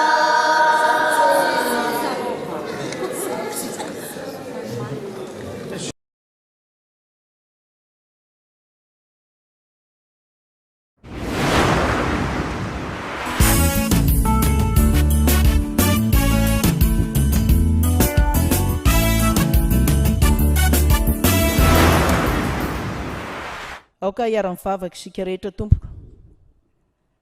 Ry Andriamanitra rainay izay ny an-danitra misaotra anao zahay noho ny fitiavanao tsy manam-paharoa hatratraranay ity fotoana ity. Nomenao ny fotoana lava zay nanehoana amin'ny famondram-ponao ary ataonao mahatratra izao mifankalazana ny 10 taona ny asanao tao anatin'ity sehatra izay ifandraisarana amin'ny alalan'ny teninao, amin'ny alalan'ny olom-boafidinao. Misaotra Jesosy fa fitiavana mandrakizay tokoa ny itiavanao anay. Fantatrao ny mahampanotanay ary mihanjahanja eo anatrehanao ny faratsiana rehetra angatanay famelan-keloka, angatahanay ny firaisampiainana aminao isan'andro, mba handevonanao ny helokay ary hiainanay amin'ny fibebahana marina nananay fiainana mandrakizay. Mitenena aminay tsy tapaka Jesosy eo, ary mitenena tahaka ny efa ataonao aminay ny amin'ity fotoana ity, ka tario zay fanay masina mba handray zay sitraka ao rehetra. Amin'ny anaran'i Jesosy Tompo, amen. Miara misaotra an'Andriamanitra isika noho ny fahasoavany sy ny famindram-pony nanomezany tombonandro ary mahatratra izao fotoa mpakalazana ny 10 taonany zanaky ny fiangonana Loterana-Malagasy izao ato amin'ity sehatra izay nomeny fanarasarantsika ity. Ny fampianarana izay atao eto arak'izay nalahatry ny mpandrindra ny programa dia ao amin'ny bokyny Isaia. Isaia toko 7:50 dia ny 7 ka hatramin'ny 7. Isaia toko 7:50 ny 7 ka hatramin'ny 7, nefa mba hampazava tsara dia ovakitsika manomboka amin'ny 1 ka hatramin'ny 7 amin'ny anaran'i Jesosy Tompontsika. Ezaho ny fiantsoanao fa aza tao malemy, asandrato ny feonao tahaka ny anjomara, ka ambarao amin'ny oloko ny fahadisoany ary amin'ny taranaky Jakoba ny fahotany. Nefa izaho mbola tadiavy ny hany sanandro ary ny halalan'ny lalako no sitrany, tahaka ny firenena efa nanao ny marina ka tsy mahafoy ny fitsipik'Andriamaniny no fanontaniany amiko ny fitsipiky ny fahamarinana sy aniriany ny evian'Andriamanitra. Nahoana izahay no mifady hoy izy nefa tsy hitanao, ary nahoana izahay no mampahoro ny tenanay nefa tsy ahoanao. Indro fa amin'ny andro fifadianareo aza dia mbola ny tianareo ihany no ataonareo, ary ny piasa rehetra ao aminareo dia mpahorianareo. Indro ny hiady sy hifanditra no antony ifadianareo, ary ny hamely amin'ny totohondry ny faharatsiana izao fifadianareo izao dia tsy andrenesana ny feonareo any amin'ny avo. Moa fifadiana toy izany vano ankasitrahako dia andro fampahorian'ny olona tena, ny hampiondrika ny lohany tahaka ny zozoro sy hamelatra ny lamba fisaonana raharandavenina ho an'ny fandriana. Moa izany va no ataonao hoe fifadiana sy andro ankasitrahan'i Jehova? Tsy izao va no fifadiana ankasitrahako, dia ny hamahany famatoran'ny faharatsiana sy hanaboraka ny fehin-jioga sy handefa ny ampahoriana ho afaka ary hanapatapaka ny zioga rehetra.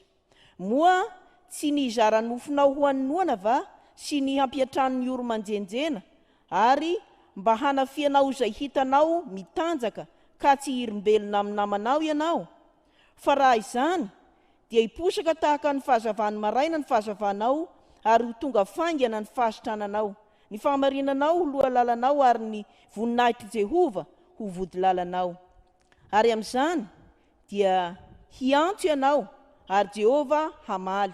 Eny, hanandratra ny feonao ianao, ary izy hanao hoe inty aho. Raha isoronao tsy ho eo aminao ny zioga sy ny fanondroan'ny fanondro sy ny fitenenany ratsy, ary afoinao ho anoana izay hanina tianao, ka mahavoky ny ory ianao, dia hiposaka ao amin'ny maizina ny fahazavanao, ary ny aisom-pitonao ho tahaka ny mitatao vovonana. Amen. Ny mpandinika soratra masina dia mizara ny bokyny Isaia 3. Ny fizarana voalohany dia ny toko voalohany ka hatramin'ny toko 7:30 izay manambara ny faminaniany Isaia tamin'ny androm-piainany. Ny fizarana faharoa dia ny toko 70 ka hatramin'ny toko 5:50 milaza ny amin'ny andro ny fampiononana. Ny fizarana fahatelo dia ny toko 4:50 ka hatramin'ny toko 4:90 milaza fananarana sy fanomezan-toky. Ny anjarantsika eto anio dia ao anatin'ny fizarana fahatelo, ahitana fananarana sy fampitandremana no ny fahapitrahana lalina nanjony Israely izay miafara amin'ny teny mamy sy fanomezatoky milaza fitahiana sy famonjena. Mba azahoantsika tsara ny hafatra ampitainy tenin'Andriamanitra ho antsika dia ho zaraina telo ny fampianarana eto. Ny voalohany dia ny toe-javanisy teo amin'ny Israely tamin'ny andron'i Isaia. Ny faharoa dia ny toe-pon'Andriamanitra feno fitiavana ny olony, ary ny fahatelo dia ny fikendren'Andriamanitra amin'ny fitondran'ny olony. Jerentsika ny voalohany ny toe-javanisy teo amin'ny Israely tamin'ny andron'i Isaia mpaminany. Ny antso avo ataon'ny mpaminany ao amin'ny fiandohan'ny boky ao amin'ny Isaia toko voalohany no manehy ny toe-javanisy tamin'ny andron'i Isaia mpaminany. Miantso ny lanitra sy ny tany ho vavolombelona Jehovah'Andriamanitra ny amin'izay efa nataony tamin'ny olom-boafidiny. Ny taiza sy nahalehibe zaza nefa niodina ireo tonga amin'ny faratampony ny fanoheran'ny Israely en'Andriamanina amin'ny nahafoizany an Jehovah'Andriamanitra ka niviliany sy nanarana ny fo ho amin'ny fanompoan-tsampy. Ambany lavitra noho ny biby ny toe-tsaina sy ny toe-pon'ny olon'Andriamanitra araka izay ambaran'i Isaia eto. Ny antony dia izao: mahalala ny soa ataon'ny tompony ho azy ny biby, fa ny oloko hoy Jehova tsy misaina, indrisy firenena mpanota, olona mavesa-keloka, taranaka mpanao ratsy, zanaka mpanao meloka. Efa nahafoy an Jehova izy, efa nanamavy ny iray masina Israely izy. Tafahoatra ny faharatsiana ka miantso ny lanitra sy ny tany ho vavolombelona zany faharatsiana tafahoatra teo amin'ny olom-boafidiny zany Andriamanitra amin'ny alalan'ny mpaminany. Raha ijery ny fiainan'ny eto Madagasikara, ny fiainan'ny fiangonana Loterana-Malagasy sika, dia mahalala tsara fa manjaka loatra ny faharatsiana, ary dia tsy ho an'ny Israely ihany fa ho antsika zanaky ny fiangonana indrindra iantefany ty tenin'Andriamanitra ity noho ny haratsiana sy ny fahotana izay amin'ny faratampony.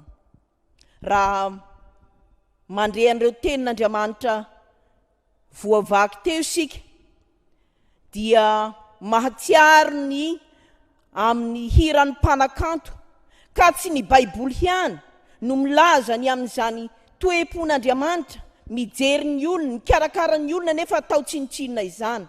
Fa na ny mpanakanto aza na tsy mamaky Baiboly dia mahare fa malahelo Andriamanitra, tafahoatra ny faharatsiana eo amin'ny olom-boafidiny. Ny fanamavoana ny iray masin'i Israely dia fanaovana tsinitsinina ny teniny, miala amin'ny finoana marina, ka ny vily ho amin'izay tsy tokony alea dia any amin'ny hantsana lalin'ny fahotana. Hazavainy didy fahatelo fa ny fanamavoana ny tenin'Andriamanitra dia fahalainana handray sy hiaina ny tenin'Andriamanitra. Tsy mahagaga raha miantso ny lanitra sy ny tany Andriamanitra ho vavolombelona. Tsy ao amin'ny fiandohan'ny boky ihany no ahitana izany, fa saika manerana ny boky ny Isaia manontolo. Miverina io antso avo milaza ny fanoheran'ny Israely an'Andriamanitra io amin'ny fiandohany ity toko 7:50 anjarantsika eto ity. Ezaho ny fiantsoanao, hoy ny iraka izay ampanaovin'Andriamanitra any Isaia. Aza atao malemy fa asandrato ny feonao tahaka ny any Anjomara, ka ambarao amin'ny oloko ny fahadisoany, ary amin'ny taranaky Jakoba ny fahotana. Hitantsika ao amin'ny Isaia toko 7:50. Loza no aharihary ny zao toe-javatra nisy tamin'ny andron'ny Isaia mpaminany zao, ary izany indrindra no antony anirahan'Andriamanitra azy mba hitory fibebahana marina amin'ny olony, mba hananany fiovampanahy hahatonga azy hibebaka hananana fiainana mandrakizay raha mitodika amin'Andriamanitra indray. minia manamavo an'Andriamanitra, minia manohitra an'Andriamanitra ny olon'Andriamanitra. Tsy voaray ny olom-boafidiny n'Andriamanitra intsony ny tenin'Andriamanitra izay ambara aminy, izay ampanambaran'Andriamanitra ny mpaminany, izay tsy hafa amin'izao andro izao, fa ireo irak'Andriamanitra marobe sy tambo isaina, izay mitory ny hafatry ny lanitra, satria tsy hafa ny mpaminany, fa izay rehetra milaza marina sy madio ny tenin'Andriamanitra, milaza marina sy madio ny hafatry ny lanitra, hipaka amin'ny olona izay ampanambaran'Andriamanitra izany. Izany toejavana izy teo amin'ny Israely izany dia mampalahelo an'Andriamanitra tokoa, nefa tsy manova ny toe-pony amin'ny maha-Andriamanitra be fitiavana azy, amin'ny maharay azy, satria fitiavana izy ary dia fitiavana mandrakizay. Ka izany no hitantsika manaraka eto amin'ny faharoa na ny foto-kevitra faharoa. Ny faharoa dia ny toe-pon'Andriamanitra feno fitiavana ny olona. Mbola antsoin'i Jehova hoe oloko ny Israely na dia manohitra sy manao tsinotsinona azy. Hitantsika ao Isaia 1:7, ny ao amin'ny 7:12, ny amin'ny 7:15 sy ny marobe izay miverina intsivy amin'ny 20 raha amin'ity boky Isaia ity izany teny zany, ary miverina 500 ao amin'ny Baiboly manontolo. Maneho ny fidianan'Andriamanitra azy mihoatra noho ny firenena hafa rehetra zany, na dia maditra aza ny Israely ka minia manadino, minia tsy mihevitra ilay ray mpikarakara azy, dia tsy manova ny toe-pon'Andriamanitra velively zany. Tsy hain'Andriamanitra manko ny manao hoe avelao fa mafy loha ka alao hizaka ny vokany. Tsy hain'Andriamanitra izany. Ray aman-dreny maro eto amin'ity izao tontolo izao ity no manao toy izany raha maditra ny zanany, fa tsy hain'ilay raintsika ao an-danitra izany. Tsy mba manenina amin'ny fikarakarany olony ny Andriamanitra, fa mamalavala azy kosa ho ao amin'ny fanjakany mandrakizay.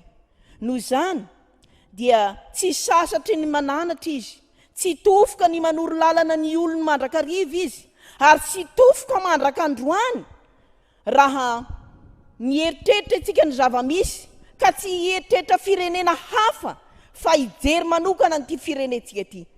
Dia tsy hafa noho izay nanjo tamin'ny toedra ranisy tamin'ny andron'ny Isaia, ny manjo ny firenetsika, manjo ny fiainana kristianina, manjo ny fiangonana Loterana-Malagasy amin'izao androtsika izao. Mampahatsiaro sy manaitra ny zanaky ny fiangonana Loterana-Malagasy Andriamanitra, ka miteny amin'ny teny fampatsiahivana, teny fampibebana, teny izay manambitamby, nefa teny milaza teny mafy koa indraindray, ka manaitra ny fo mba hitodika sy hiverina marina amin'Andriamanitra. Amin'ny alalan'ny tenin'Andriamanitra izay omeny antsika isan'andro, omeny antsika isam-potoana, tsy amin'ny alahady ihany, fa amin'ny andavanandrom-piainantsika, eny an-dalana aza, any an-tsena aza, ao anatin'ny fiara andehanantsika, ao anaty taxi be, eny rehetra eny dia andrenesantsika ny tenin'Andriamanitra. Ary efa nilazaina tery aloha, hatramin'ireo mpanakanto dia milaza ny amin'izany hafatr'Andriamanitra mampibebaka ny olona izany. Eto amin'ity perikopa izay anjarantsika eto ity, eo amin'ny 7 sy ny 4, dia asehny tenin'Andriamanitra mazava fa milangalanga ny olony ka sahy miampangan'Andriamanitra. Raha lazaina tsotra eto dia ny olona indray no sahy manao fangataham-panazavana amin'Andriamanitra, zavatra tsy ekena izany, na dia amin'ny tontolony samy olona aza. Ny ambany, ny ambara tonga ambany dia tsy mahazo manao fangataham-panazavana amin'ny lehibeny, nefa eto dia sahy manao zany ny olon'Andriamanitra, ka Andriamanitra indray no ampangaina ho tsy manao na inona, na dia manao ezaka amin'ny heriny, amin'ny fomba mpivavahana saritsariny izay ataony ny olon'Andriamanitra. Eto dia feno fahasahiam-poana ny olona, ka manao zany mandraka kehitriny aza tsy vitany manometsina n'Andriamanitra fa manao an'Andriamanitra ho tsy mahay na inona na inona ka milaza azy ho miangatra. Izany no miseho amin'ny tsy fiarovana ny tontolo iainana, amin'ny fandotoana ny tontolo iainana, ny doro-tanety sy ny maro samihafa ny faharatsiana rehetra izay mahatonga zavatra tsy mety ao amin'ny fiainana davanandro ka dia mora amin'ny olona ny manometsina n'Andriamanitra, miora amin'ny olona ny miteny hoe hainandro lava izao, maninona ny izao hainandro zao, tahaka ny hoe Andriamanitra no manao tsy mety fa ny olona dia marina mandrakariva. Amin'izao tenin'Andriamanitra izao dia natao hampisainana ny rehetra, natao hampieritreretana antsika zanak'Andriamanitra, isika olom-boafidiny mba hitodika tanteraka amin'Andriamanitra, mandalo zavan-tsarotra isika dia ny arety mandoza izay manerana izao tontolo izao, manerana an'ity firenentsika ity, manerana ny firenena samihafa, mandalo zavan-tsarotra isika. Izany rehetra izany na dia mangirifiry sy mahatatra mampiorohoro aza dia nataon'Andriamanitra, avelan'Andriamanitra hitranga mba hibebahantsika marina, hitodiantsika aminy. Mihevy tena ho marina ka feno fanamarina tena amin'ny fanatanterahana ireo fombafomba mpivavahana samihafa ny olona. Ny fombafomba ivelany no atao mavesa-danja fa ny tenin'Andriamanitra fototry ny aina kosa dia atao ambanimbany na tsy iainana mihitsy aza. Loharano-pamonjena nefa, loharano-pitahiana nefa izany tenin'Andriamanitra izay atao tsinitsinina sy tsy iainana izany. Manao izay sitraky ny fon'ny olona ka marikoriko na manadino ny hanao ny sitrapon'Andriamanitra na ny hangataka izany. Eo amin'ny 15 ka hatramin'ny 17 dia mitohy ny fananarana, ny fialana amin'Andriamanitra dia mihaika ny famalian'Andriamanitra, ny faminaniana mpitondrain'Andriamanitra, mpitondrain'ny Jehovah-Andriamanitra ny mpaminany eto dia ho an'ny Israely manontolo ary tsy atao bitsibitsika fa hambara amin'ny feo avy tahaka ny any Anjomara. Mazava tsara ny hafatra, tsy ny zavatra ivelambelany no ilain'Andriamanitra amin'ny olony fa toe-po mibebaka marina ka miverina amin'ny finoana an'Andriamanitra velona. Tsy misy vahaolana afa-tsy ny fiverenana amin'ny tenin'Andriamanitra izay raisintsika mipahatsorana amin'ny alalan'ny fitarian'ny fanahy masina irery ihany. Ny tenin'Andriamanitra no mahay manavao, ny tenin'Andriamanitra no teny velona ary mitondra fahavelomana ho an'izay mandray sy miaina azy. Izay manaiky hivelona amin'ny tenin'Andriamanitra no manana finoana araka ny voalazan'ny Romanina 10:17. Tsy misy mahay manorina finoana ao am-pony na iza fa ny tenin'Andriamanitra ihany no mahay izany. Raha mijery ny fiainantsika fiangonana Loterana-Malagasy manokana, ny zava-dehibe amintsika voalohany raha amin'ny fototra dia ny tenin'Andriamanitra. Tena izany tokoa ve ny fiainan'ny fiangonana Loterana-Malagasy? Tena miaina amin'ny tenin'Andriamanitra ve? Ataony zanaky ny FLM ho zava-dehibe voalohany ve ny tenin'Andriamanitra?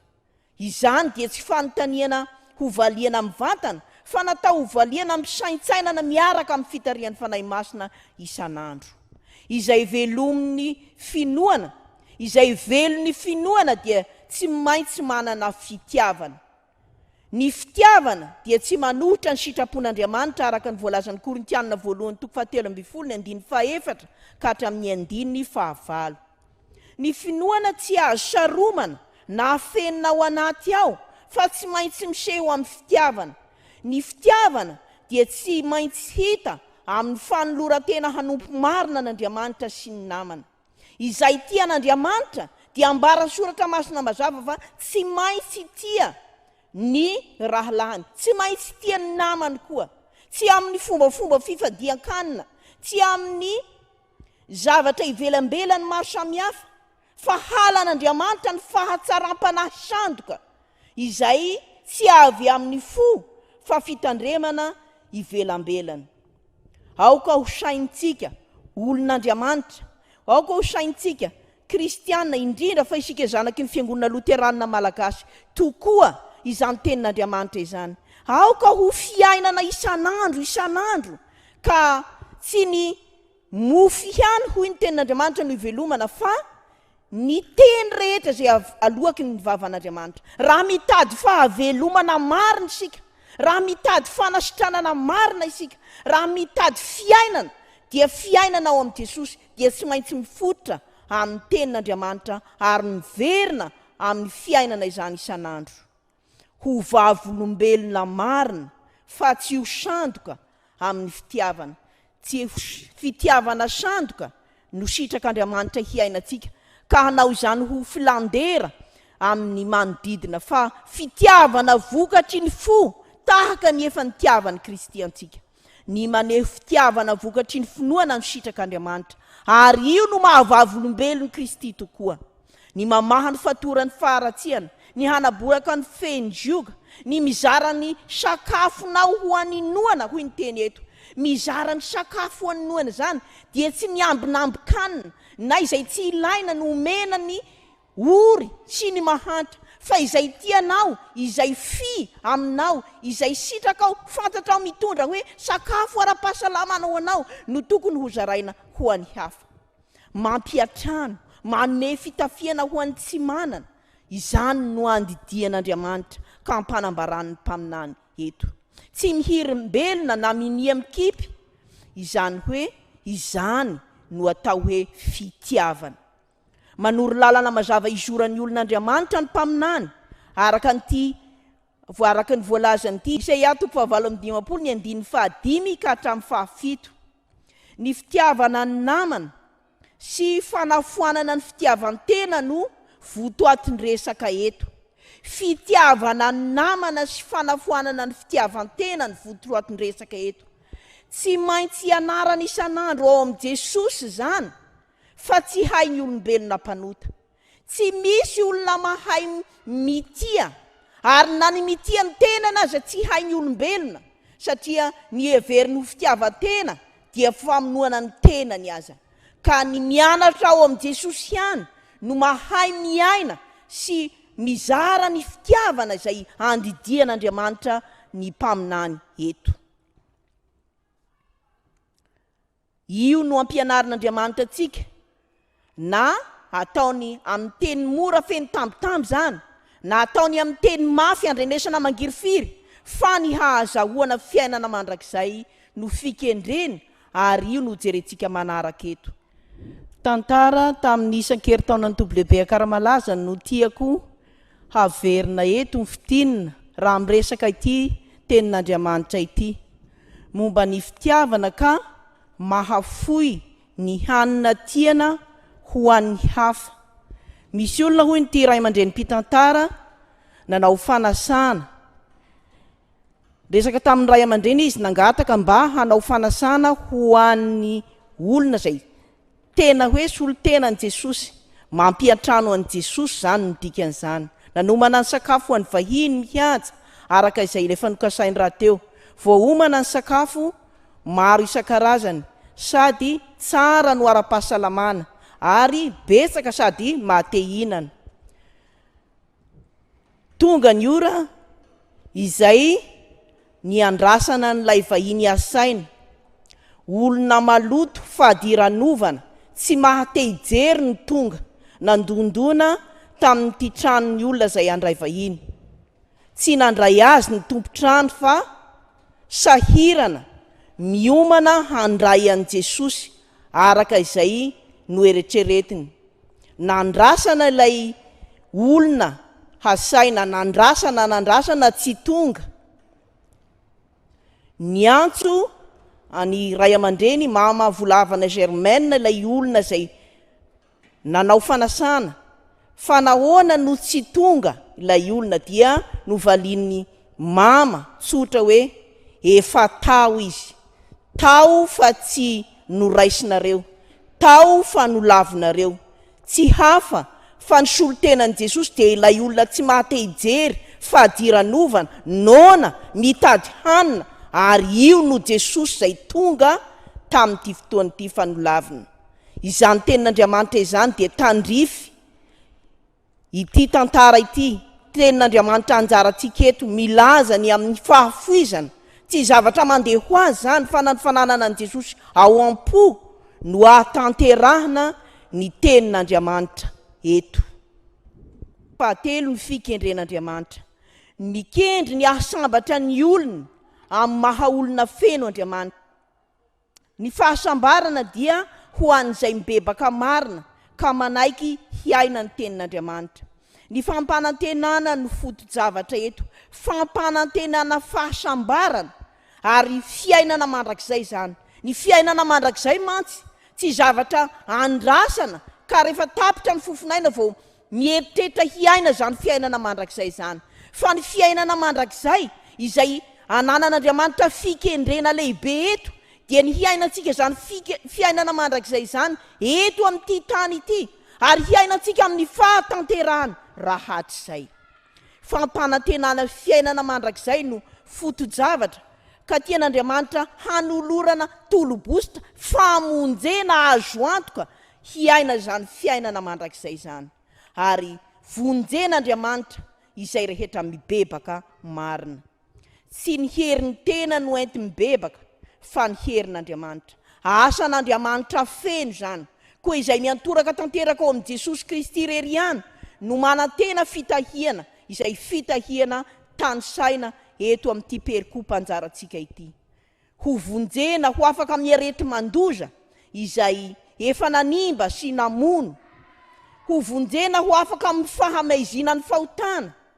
Maty nefa velona indray ho Jesosy. Tsy famonjena amin'ny lafiny tokany zany, ka ny lafiny ara-panahy ihany no lazaina eto, fa famonjena amin'ny fahafenoana ary amin'ny maha olona feno. Miatrika zava-manahirana sika araka ny efa voalaza teo, ny amin'ny arety mandoza. Ny famonjen'Andriamanitra no andrandrantsika amin'izany, fa na hitandrina manao ahoana sika dia tsy mahay mitandrina raha tsy ao amin'i Jesosy. Ary Jesosy dia tsy mandika ireo lalàna ny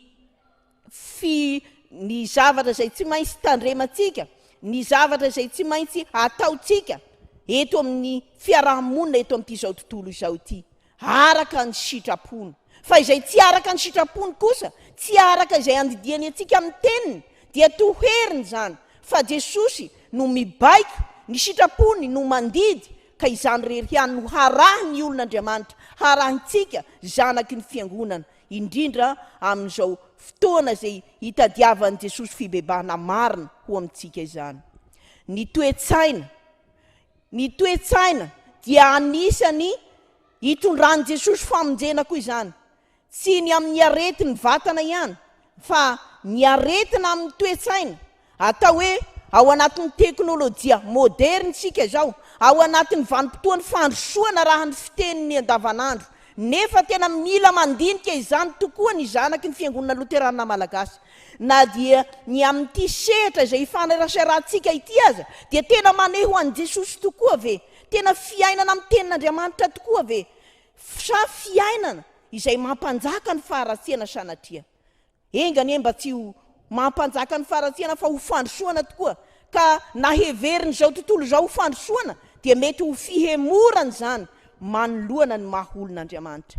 Ny fiainana ara-panahy indrindraindrindra dia hitondrany Jesosy famonjena, ka amin'ny fahafenoana no hitondrany an'izany famonjena izany ho an'ny olona rehetra, ho an'izay manaiky, ho an'izay mitolo-batana. Tsy ataon'i Jesosy kely izany fiatorahana amin'izany, fa izy dia efa vonona ary efa dodona ny anolotra famelan-keloka ho an'izay mibebaka marina hananana fiainana mandrakizay. Feny Andriamanitra fitiavana ilay Andriamanitsika, fangirifiriana ho azy ny hahavery olona iray any amin'ny helo. Koa dia manao izay fomba rehetra amin'ny mahafitiavana azy izy, mba handovan'ny olona rehetra fiainana mandrakizay. Maditra ny fon'ny olon'Andriamanitra, maditra ary manohitra an'Andriamanitra isan'andro. Tsy kivy anefa Jehovah Andriamanitra, fa mitady sy mamerina ny olony ho ao amin'ny fanjakany mandrakariva hananany toeranao mandrakizay. Io no anirahany mpaminany hitory fibebana marina hiverenany olony indray. Mahatoky tokoa Andriamanitra ary tsy mivadika amin'ny teniny, ka ny fikendreny dia tokana ihany dia ny handovany olony ny fiainany mandrakizay ao aminy. Vavaka isika, mpisaotra Jesosy noho ny famindram-po sy ny fitiavanao, mpisaotra noho ny fanomezanao anay fotoana hianona ny teninao, dia mpaherezo zay ary tario amin'ny alalan'ny fanahinao mba handray tsara ny teny ka hiaina izany amin'ny pahatokiana anao amin'ny finoana velona, ary indrindra ho vavolombelonao amin'ny toerana rehetra izay misy anay, ka izara ny hatsaranao Jesosy ankehitriny ary izaran'izany mandrakariva hataonanao olombonjena ho vokatra hifalianao ao amin'ny fiainana mandrakizay. Amin'ny anaran'i Jesosy Kristy tomponay. Amen.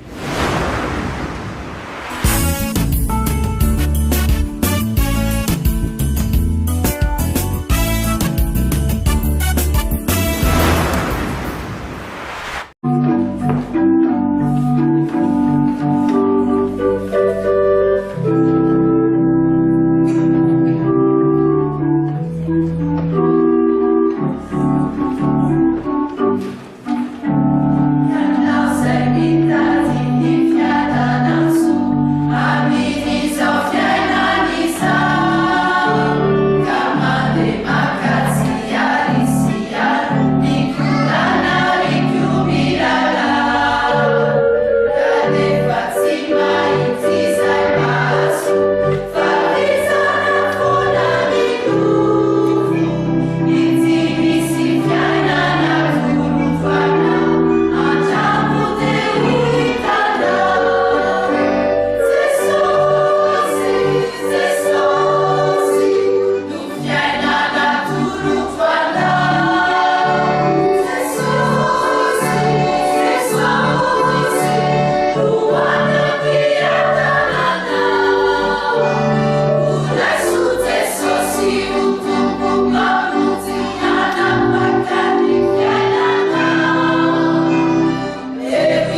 Matukia ni pamela